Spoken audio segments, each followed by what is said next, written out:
जय श्री कृष्ण दोस्तों। अभी जो वेल टू डू फैमिलीज है, तो अगर आपके मकान में बाजू में स्पेस है तो आप वहाँ गौ माता और नंदी महाराज को ज़रूर रखिएगा।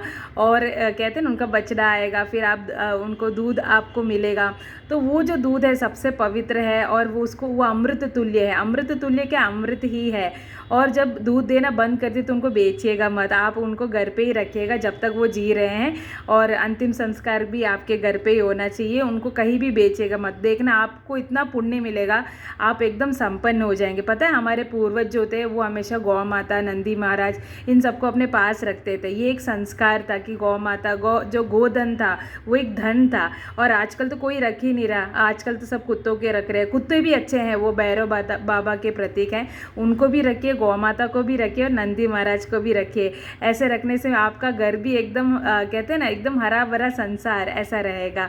ये एक संस्कार है हमारे। जय श्री कृष्णा।